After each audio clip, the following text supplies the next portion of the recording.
नमस्कार दोस्तों।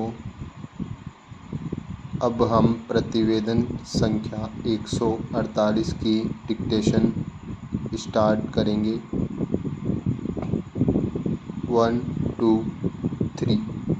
महोदय, हम अवश्य ही आत्मनिर्भर होना चाहेंगे, लेकिन जब इतने बड़े पैमाने पर सूखा पड़ा और जिससे इतने ज़्यादा लोगों को कष्ट झेलना पड़ रहा हो, तो हम आयात द्वारा उसकी सहायता कर सकते हो, तो इसे गलत काम नहीं समझना चाहिए।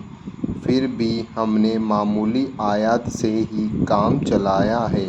देश के कुछ भागों में लोगों के दारुण कष्ट पर कुछ माननीय सदस्यों ने जो व्यथा व्यक्त की है, मैं भी उनमें शरीक हूँ।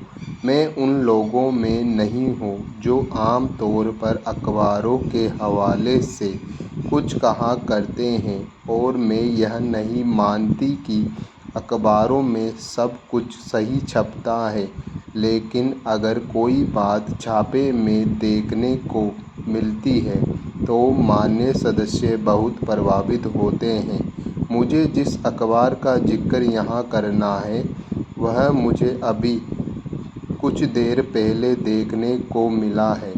इसमें एक विदेशी संवाददाता ने, जिसने त्रिपुरा को छोड़ सूखाग्रस्त सभी राज्यों महाराष्ट्र, गुजरात, राजस्थान और मैसूर का दौरा किया है, जो कुछ लिखा है वह मैं आपको सुनाना चाहूँगी। मैंने देखा है कि अधिकांश भारतीय कृषि क्षेत्र वर्षा की कमी का सामना करने के लिए पहले की अपेक्षा कहीं अधिक समर्थ हैं। हरित क्रांति असफल नहीं हुई है।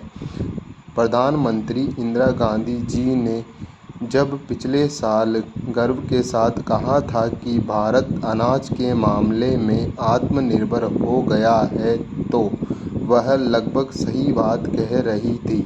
जैसा कि मैंने कहा, हमारी अर्थव्यवस्था ऐसी परिस्थितियों का सामना करने में सक्षम है। इस साल हुआ यह है कि मुख्य रूप से वर्षा सिंचित प्रदेशों में मोटे अनाज के उत्पादन पर प्रभाव पड़ा है। हमारी विकास गतिविधियों के कारण गेहूं की पैदावार वर्ष प्रति वर्ष बढ़ती रही है। जिन इलाकों में अक्सर सूखा पड़ता है, उनके लिए अलग से उपाय करने की ज़रूरत है। जैसा कि सदन को मालूम है, एक विशेष दल इन दिनों ऐसे क्षेत्रों के विकास के लिए कार्यप्रणाली को अंतिम रूप दे रहा है, जो समग्र विकास के अंग के रूप में क्रियान्वित होगी। हमारी चिंता का एक और विषय है खाद्यान्न की कीमतों में वृद्धि की समस्या। कृषि उत्पादन में हुई कमी की स्थिति का अनुचित फायदा उठाया गया है और प्रत्येक प्रयास को विफलता का सूचक बताते हुए शुरू से ही अभाव की मानसिकता को बढ़ावा दिया गया है, जिसके कारण विभिन्न स्तर पर जमाखोरी तथा सट्टेबाजी की प्रवृत्तियां पनपी है। सदन को मालूम है कि हम अगले सीजन से गेहूं के थोक व्यापार को अपने हाथ में लेने की योजना बना रहे हैं। इसका उद्देश्य खाद्य अर्थव्यवस्था के अंतर्गत कुछ उन तत्वों का निर्मूलन करना है जो जमाखोरी और सट्टेबाजी को बढ़ावा देते हैं। मैं जानती हूँ कि यह आज के ढांचे में किया जाने वाला एक बड़ा परिवर्तन है, जिसका निहित स्वार्थ वाले लोग विरोध करेंगे और उनकी ओर से विफल करने की सभी कोशिशें की जाएंगी।